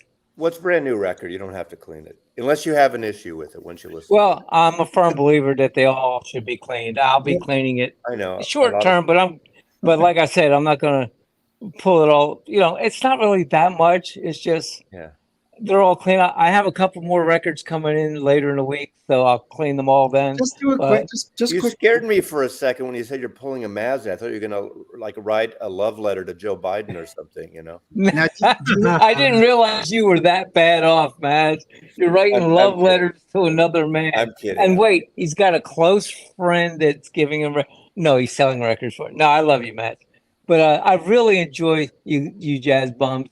The amount of information I've been consuming and learning from you guys, and I've just been into it for a year and a half, maybe 2 years. I don't have a huge collection. Well, I'd like to state that also. I mean, honestly, I did not know. I know there's a couple of guys, Mike and Brandon, the other Mike that have been in jazz a long time, their whole lives. I gather that's what I gather from that.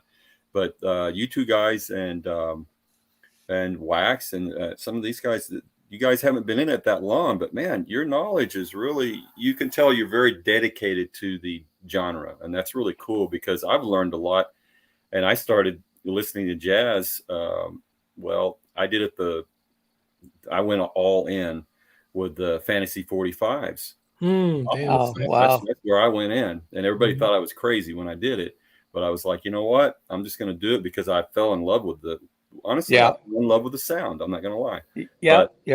But it introduced me to a whole, I didn't know anything about contemporary or Riverside. I didn't know if those were good or bad or in between.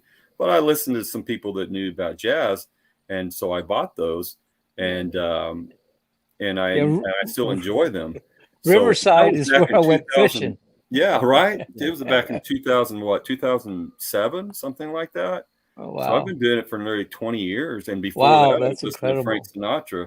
But I can honestly say Frank here is that I don't have the knowledge that you guys do. Honestly, it's the truth. I agree. They invest a lot of time into it. Yeah, you guys really do. During the pandemic. Go ahead. I'm sorry. During the pandemic, I was open for business. Though business wasn't huge, we were still open. I didn't have the time, and I'm raising an 89-year-old woman who's still putting in a 40, 50 hour a week work week. So I'm blessed that she is in such great condition. And I have a unicorn for a wife. So as far as music and gear goes.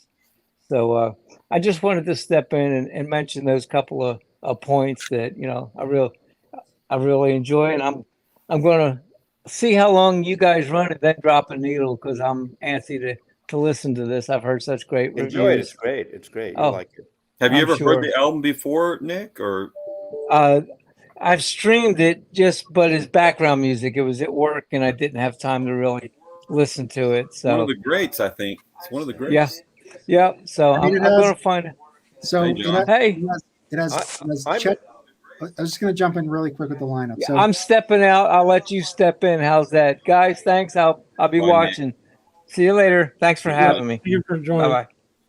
So it has the Chet record has Herbie Mann, Pepper Adams, Bill Evans, Kenny Burrell, Paul Chambers, Connie Kay or Philly Joe Jones on drums. I mean, if you just look at the lineup, it's pretty incredible. I'm in awe of you guys.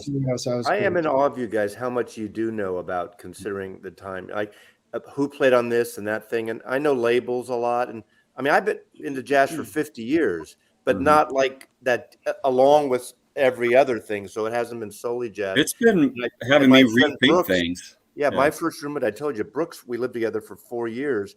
He was always playing jazz when I was 22, 21. And that's I would hear it, but I wouldn't say who's on this and knew who was on, like that stuff. Yeah, but I think the reason why we know that is because like Chris, Felipe, and I, for a while, were just having fun talking about it. Yeah. And then we started the channel, and then other people we just started talking about it with. So I just think it's fun to like. It's totally fun. I learned a lot from all you guys. And I pass thing, and every time I do something, I hear something, I text or I talk to my buddy Brooks in San Francisco, and he will pull out. He's in the CDs, so he'll pull out every friggin' jazz thing he has. He has all the Mosaic boxes and all the every Blue Note CD. I mean, but it's CDs. But he knows who was on what. He goes, oh yeah, that's on this one, and he shows me 6 albums on CDs whatever that is. So so I'm learning again. I wanted to show some records and have a question about a record, and I know you guys can help me. So let me grab my records, okay? Yep. All right. While you do that, we have to acknowledge the super sticker from Roberto. Nice. Awesome. Thank you, Roberto. Very cool. I went blank. Oh, Discogs real quick while he's getting his records. The one thing I wish they would invest more money and time into is the actual collection feature. Because it's shit. Like if you try to go search your collection, it's garbage. It's just the app is total garbage. Oh, when you search, like, because at least on desktop, if you're just looking for a musician that's a sideman, you can search and then everything with that person's going to come up. Yeah, except for it'll also get every only search is title. Well, Chris, that's why you should be on, because you can come from the point of view of the technical side of, I don't know what you do with internet shit and coding. Are you a coder? Yeah. So just tell them to flip instead of 96, make it 69, and we could all probably fix the thing. Isn't that how it works? And do a couple extra backslash things. Yeah, that'll do it. Mazzy's just one step ahead of me in technical jargon. Okay. So I ran into Rob Saturday at Atomic Records, and I mentioned this record, and he didn't have an answer for me. So anyway, I got Sonny Clark's. Oh, I know that. Strutting, right? Yeah. Okay. Yeah. This is 1592. Yes. Yeah. All right. Yeah. Now that's a Japanese pressing, and I have this, which is 1588. Yeah. So I guess there's a part 1 and a part 2, correct? Yeah, it's different. Yeah, it's different. There is. So that So the what did you say was 1592? That is volume 2, only released in Japan. What? Right. Wait, John, can you read the songs on the first one on the original? On the original, there's 4 different songs on both albums. So you got Cool Strutting, Blue Miner, Sipping at Bells, and Deep Night. Yeah, so none of those are on this volume 2. That one with the green text that has Royal Flush, Lover, Minor Meeting, Eastern Incident, and Little Sunny. Right. So I think it's the same session, and that's just other songs. Right. That's pretty awesone. Yeah. Was that an official release or just a? It's a King pressing. I mean, it's a King. I mean, it's blue. It's it's Blue Note. It was originally released in Japan. I'm seeing if there's any U.S. releases. Right. So, it's only in Japan. Only Japan. Makes you wonder what the history was on that. Why they were able to get a hold of those tapes and why it wasn't domestically reissued. It's interesting. I was aware of that. Was there a Mosaic release of that stuff with all those outtakes? Do anybody know? Very possible. Probably. I don't have that one. I have the MMJ of that one. It wouldn't surprise me though if it is. I'm a big fan of Mosaic box sets. So. That's cool that you got that, John. Yeah, that's neat. Yeah, and actually, I got part 2 first, then I got the later one. Have you listened to it, John? Have you listened to it? Yes. Sounds good, huh? How come Rob didn't try to steal it from you? Oh, you're alive. That's right. Well, I had these at home. Oh, got it. Anyway, also I wouldn't let Rob in my house either if I were you. Hey, John, how much did you pay for that, by the way? Which one? The volume 2 with the green text. Oh God, you know what? I forgot. Okay.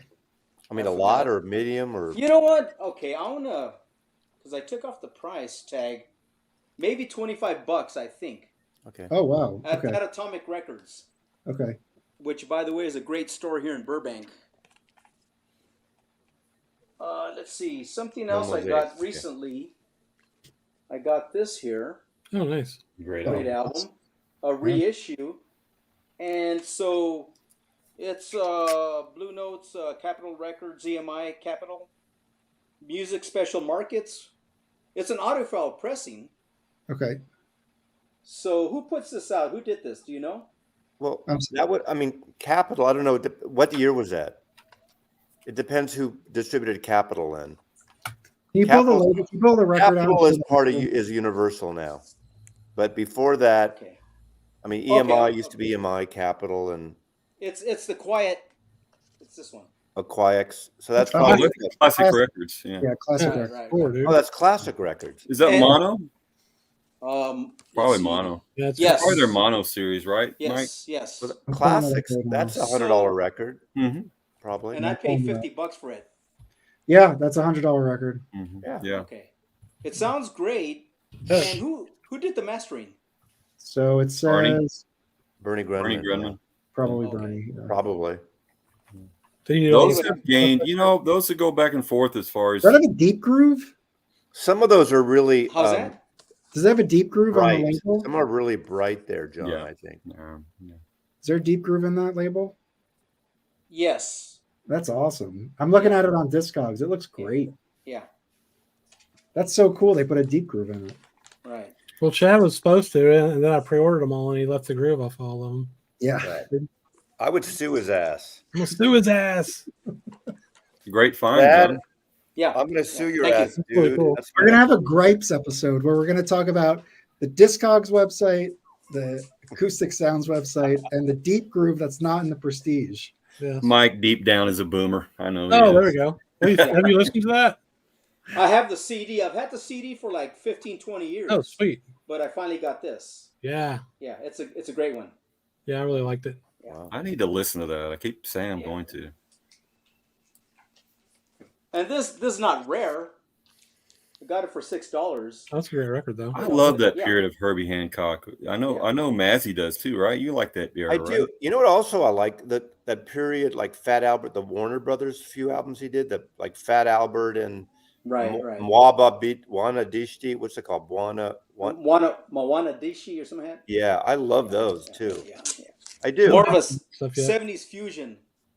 Yeah, exactly. I mean, especially the first that really out there.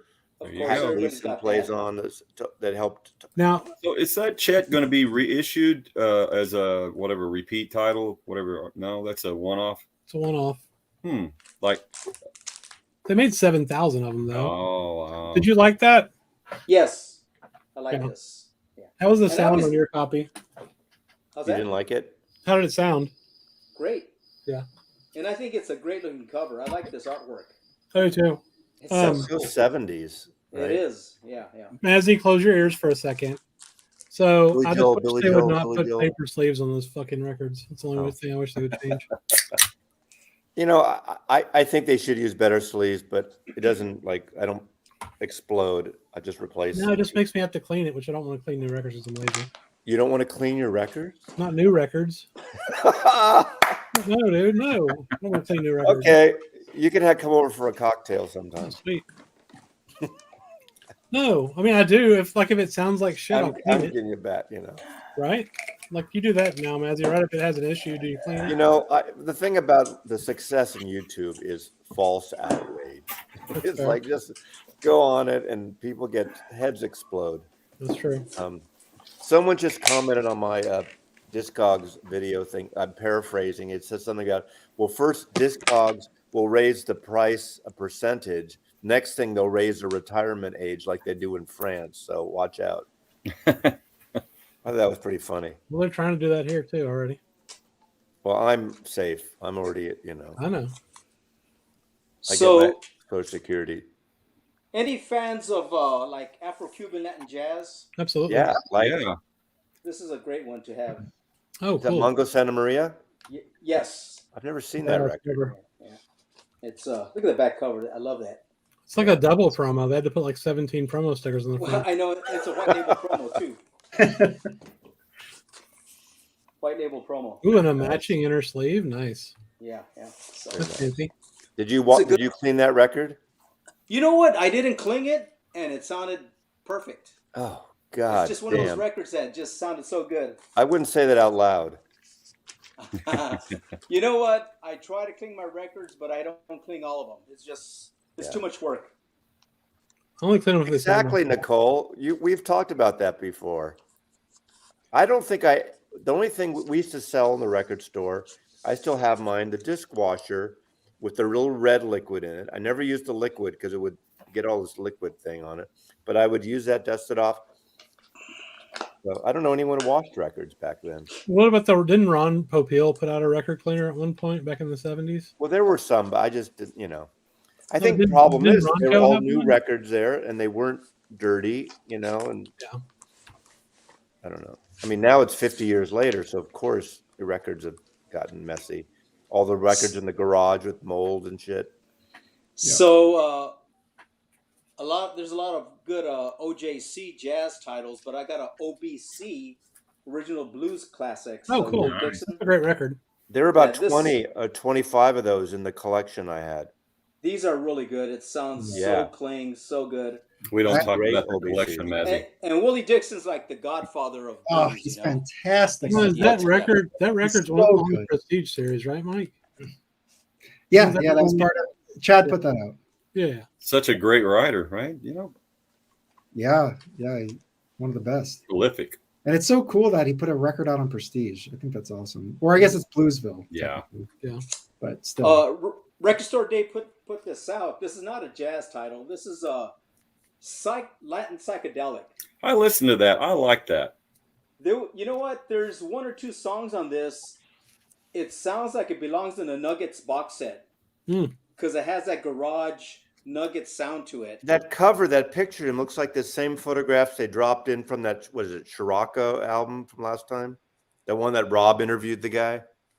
Garrett? Garrett Sriracha? What's this? Sriracha? Sriracha. Yeah. Sriracha, not the hot sauce. Yeah, sriracha. Yeah, whatever. Yeah. Right. Yeah. That's a cool record. But this was on Tico originally. It's a craft reissue.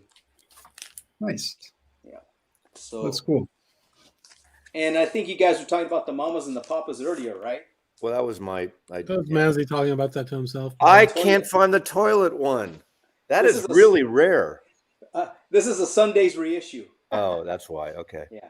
So the story that they right after it came out, they put it wasn't a sticker. They actually printed all the hits of the songs over the toilet. There was outrage having a toilet on it. Oh my God. Right. So if anyone ever see one, grab one. I want one. They shouldn't be expensive. No, it was going for like almost $1,000 at a store. Look it up here in LA. Well, LA, that's because they have people that do their makeup and dress them up in LA. They can afford $1,000. So John, are you into old Latin music, like salsa stuff, like the craft stuff that they're coming out with? Yes, Willie Colon. Oh, what is that? Willie Colon. Let's see that, John. What's that? You got these all came from craft. These are all great. If you're into Latin salsa, that type of thing, these are all just awesome. I'll check it out. I like that stuff. Great cover. Right. Willie Colon. Yeah. This one I really love. Yes, Willie Colon. Yeah, that's so sick. I got some Willie Colon OGs that I got them back there. Yeah. Nice. Colon. What did I say? Willie Colon? That wasn't good. It's Willie Colon. Colon is when you hit 50, Sorry, John. you have to have that test. Right. Right. They also Kraft also put out Tito Puente's Para los Rumberos. I think I have that. Yeah. I think I have that. I buy every one of their salsa. I know a lot of people don't like Kraft doing that. Why aren't they doing other things? And I'm one of those. But it has actually, man, it's enhanced my Latin music. Yeah. So it's really, and they're all really great. They're fun music. Yeah. Just fun. Did you see that one was on Tico Records, like TICO? TICO. Yeah. Tico. Wow. Hey, Jason, I don't need that record. It's just if I come across one, I always look at it. I look for it, but it's nothing I'm really lusting after. The toilet version. This is a cool one I've had for a while. Check this out. I think you'll like this one. Sorry, Chris. Just hold on. Let me. Jazz. Hold on. Sorry. Who gives a shit about the Mamas and the Papas? I do. Who gives a fuck, man? It's the Jazz Show. This is relevant. Oh yeah. It's on Tico. This is that looks so cool or something. Yeah. So it's Machito. It's at the Palladium, which is that's really like cool. a whole rabbit hole, man. I'm finding out. Yeah. That you can just go this record is like impossible to find, but it's worth like $3. So Yeah, yeah. Nice. Weird. One of those things that's super rare, but nobody cares. That's one of the old Tico. Yeah, it is. Yeah. You're gonna get us demonetized. Hello. All right, so this is the original cover. Let me click on it. We just saw this, and then it looks that's like blocked. That's blocked. So that's blocked. So here's the original. This is 66 without the block. So let's see how much this one costs. $7. Easy now is asking, are there toilet covers in jazz? So there's 3 for sale starting at 200. Chico. 200? Let's see. Yeah. What's the history? So it's a VG copy for 200 United States. The next one is a near mint 300. Mazzy, I'm a bachelor. I can take a picture of my toilet, and I promise you, it pretty much looks like that. I'll send it to you, okay? I'm a bachelor too, and mine's pristine. Yeah. Okay, I never clean my records, but I clean my toilets like every other day. So apparently, Mike is a robot. Yeah, hold on. So these are the 700. So the last one sold VG plus VG condition last month for 300. Shit. You know, the thing is, no one gives a shit about the record. All you want is a good cover. Right. It's like you want it in your collection because it's somebody like, was drunk, I guess, there in that middle part. Another VG for 200, a VG for 130. It's expensive. Sharpie, Jason. Look at this. What is this? Near mint. 701. Yeah, they were definitely, there was a midnight buy drunk. Oh shit, that's so stupid. Oh man, God. Even I would opt for the ERC at that point. I know Sundays reissued that, but that's not the same. No. Oh shit, Roberto, that's interesting. It's a good album actually. If you like that kind of, folk rock vocal. I love that album. I have a copy of that. It's if you like Laurel Canyon music. I want to get some more records. Hold on. Okay. Yeah. I think Rob's in a van. Rob is in a van outside his house right now. I would love to have that Horace Silver Classic series. I bet that thing sounds great. So since we were talking about Latin music, and we can converge it here, maybe. What's your favorite, for everybody on the panel, what's your favorite Latin jazz album? I'm going to say, would it be Una Mas? Would it be considered Latin flavored? Yeah, for sure. Yeah, I would say that's probably my favorite. I know the records go cheap, but I fucking love Cal Jader records. All right. I mean, Cal Jader has not had a renaissance. Maybe he will with OJCs. He put out so many OJCs and all the fantasy stuff, and some of his records are so good. But someone might argue they all kind of sound the same, just different songs. But that's what's kind of cool about them. I mean, I like those records. A lot of well, not everything has to be Strata East. Oh, right? That's nice. Oh yeah, that is great. nice. Yeah. I don't know if I'd consider this Latin, but I mean, it's got like a. I would say so. Samba. Felipe, it says Bossa Nova Soul Samba, and Felipe's like, this is not a Bossa Nova record.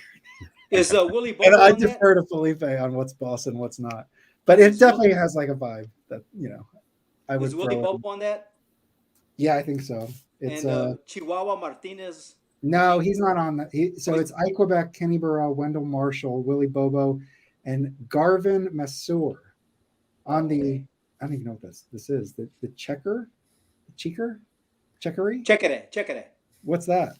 Checkere is like this big round gourd with beads on it. Oh yeah. And it makes that sound. Yeah. Okay. Yeah. That's beautiful. As good as everyone loves, Abraxas, and it's a fucking great record. I think the first album is that first Santana record. With the black and white cover is just the bomb. That is. I agree. Well, I'm burnt out on the Abraxas. I think. Yeah, I mean the Tita Puente songs, and that was such a game changer when that came out. And the Malo record. We talked about that. John. Right. That first Malo record, first couple Malo records. And I tell everybody to check out the original Evil Ways by Willie Bobo. Yes. You got to hear it. The original is pure Latin soul. It's just the vocals, There's a great sax break in the song. I mean, it just kills. So you hear the original and you hear the Santana cover, and you can't decide which is the best. I think the original is better, but I like Santana's But isn't that cover. great that it got like, these young kind of white kids like me into this whole thing to go check it out. The thing is living in the Mission. We talked about this before, John. You live in the Mission. You can't go. I mean, I don't know what it's like right now with all the different techie stuff, but I mean, it's still a big Latin population there. You can't go like every other day without cars driving by playing like Evil Ways or something from Abraxas, like loud. I mean, not just low riders, but just blasted, throughout the neighborhood. It's kind of great. Yeah. And, okay, I want to show you a record. Now, Santana covered, he did Oye Como Va, right? Mm-hmm. Made it very famous. It's originally done by Tito Puente, right? Tito Puente, yeah. So this is the original. And Ray Bravo. Let's see. Some royalty. We used to see him at Caesar's Club on Mission Street. And anyway, this has Oye Como Va on it. Nice. Yeah. Sorry. I think Tito played the Fillmore a couple times. He played it. He played in East LA too. Yeah. I was a kid and I didn't see him, but like 15 minutes from me, where I grew up in East LA, Tito Puente was there, Willie Bobo, Cal Jader, Mongo Santa Maria. All these guys were playing there. Yeah. But I was riding my bike at the time. I would see. Is that a joke? Are you like? No, I'm serious. Are you fucking with me? Are you fucking with me, John? My bike riding at rock and roll shows. No. I'd see Cal Jader. I'd see Cal Jader play North Beach a lot, actually, because he was living there, and Bobby Hutcherson on Vibe. So I was going to see Vibe, right. At Keystone and some of the other clubs. And Bobby Hutcherson did a Latin jazz album called what's it called? And he lived on the peninsula. He lived just south of San Francisco. Yeah. Okay, so here's another record. You ever heard of these guys? Afro Blues Quintet?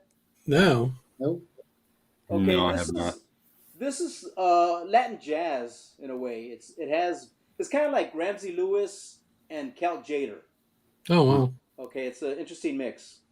So these guys are from the LA area, and it's kind of like a little on the lighter side, but it's still tasty Latin jazz. Yeah, they got like 4 records, I think. What, John? Getting on a little deeper into that, what would be like?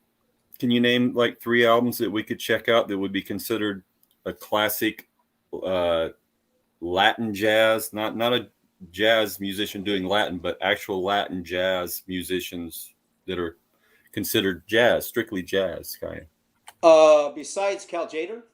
Yeah. Or any albums that you would think. Eddie Cano. You guys know Eddie Cano? Okay. Let me get the album. Hold on. Yeah. Not Colin, John. No, not Colin. I gotta take off, guys. Okay. Chris. I'll keep keeping on. Good seeing you.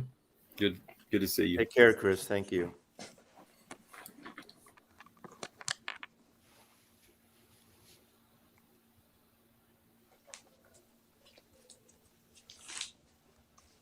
This is a good album to have. Okay.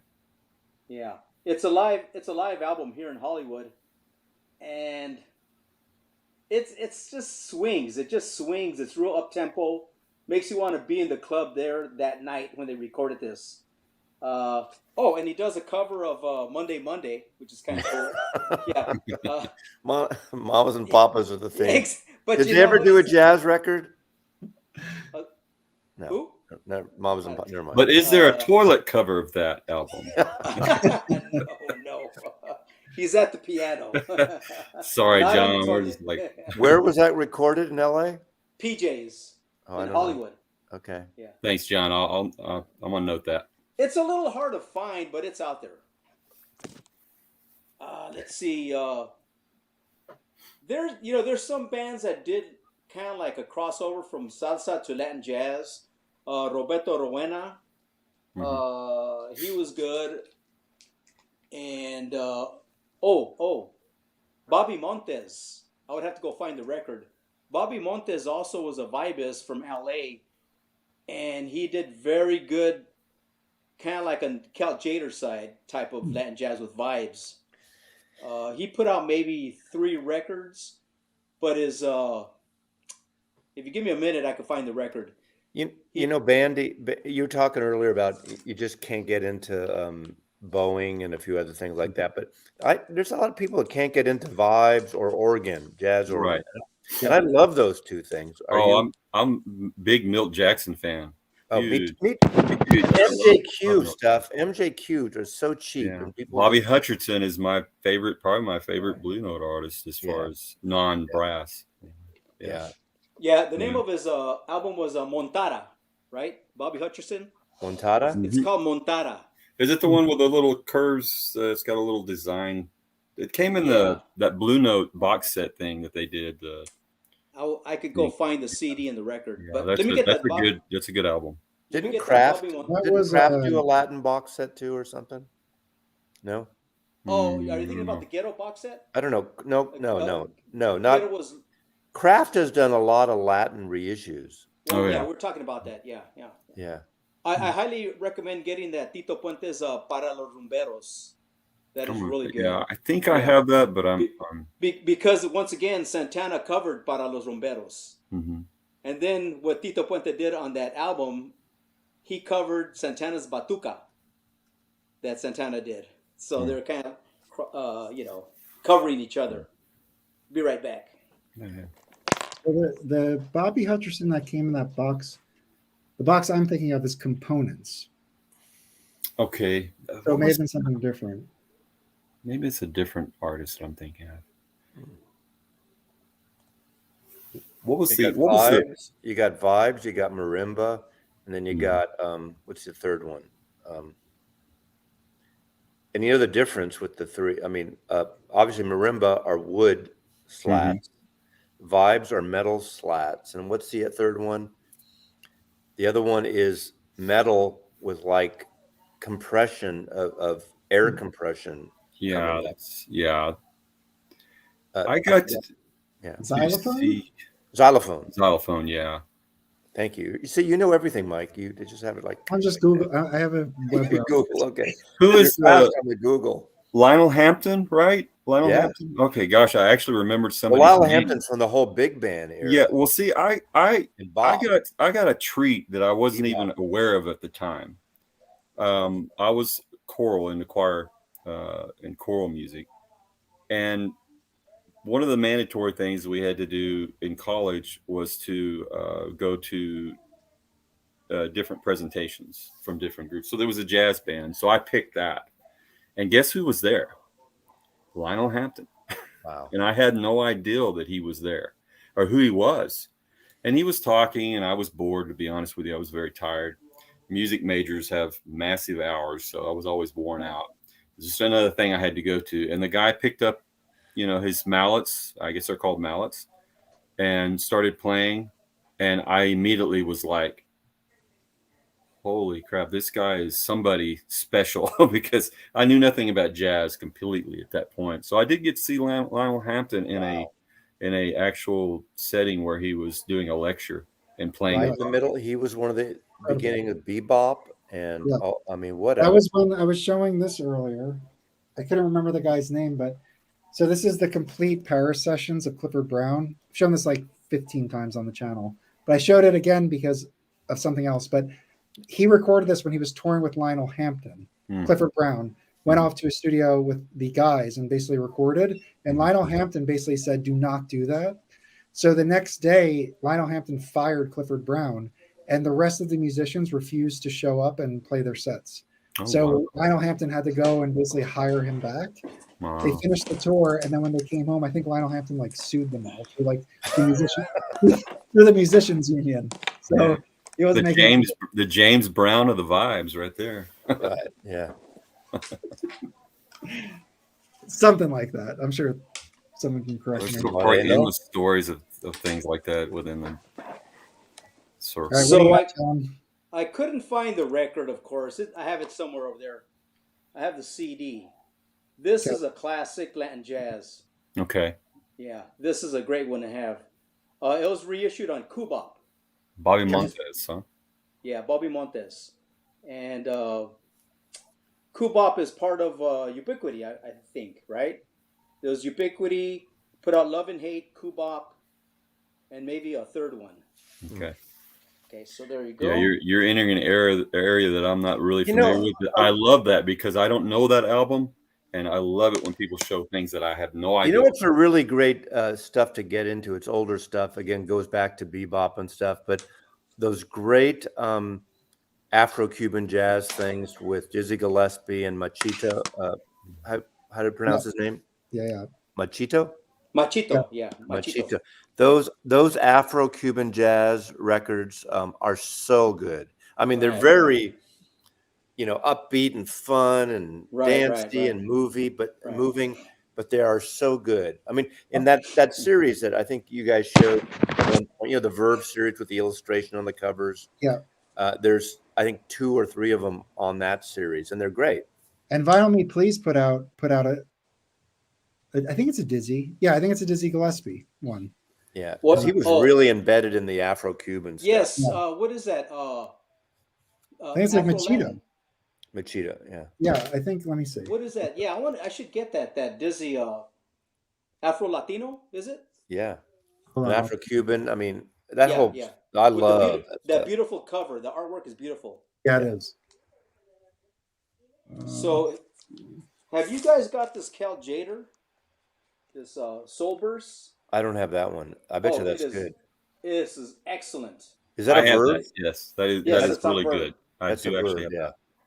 And on percussion or congas, he's got Patato. You know Patato Valdez? Oh yeah. Yeah, Patato. Yeah, he's on Herbie Hancock Invention and Dimensions. He's on a lot of recordings. He's also on a lot of Herbie Mann albums. Okay. Yeah. Chick Corea's on this. That's cool. Chick Corea's great. Cal Tjader was just everywhere, wasn't he? He was just like... He was big in the late 50s and 60s and into the 70s. All right, John, check this out. Oh, sorry. Hold on. I'll go back to Mazzy real quick. That's all. Keep going. I was just going to quickly show this is the final please. Yeah. This is the total. So that's it. Yeah. I got to get that. I mean, this is I know. I got to play by my own rules. This is great because he does covers of Afro Blue, Night in Tunisia, Cuban Fantasy, The Continental. This is kind of a cool record. This has Mongo Santa Maria on it. That's really great. But this one, I was surprised. I'd never heard this. Hey, Mazzy, is that an original or reissue? I don't think so. No, it's not. It's a. Okay. This is a 70s. Okay. And this one is a later one because the original cover, look at this great cover, right? That is a great cover. The original was in color or two-toned. So this is a later 60s maybe. Okay. This is a Cal Tjader quintet. I think it looks cooler in black and white. I've never seen it. I think so too. I didn't know that. And I showed it somewhere. I think I did an Instagram and someone said, "Oh, I'd never seen the black and white cover." And I didn't know this record. Oh, yeah. This is a 70s. Oh, no, this is a 70s because this is not later. But, with this type of record, I don't really care. I bet you the old ones are more beat up. And this sounded really good. That's cool, man. But it's a cheap record. Can I show you something while you're talking about that? Yeah. Okay, hold on. Let's see if you can see this.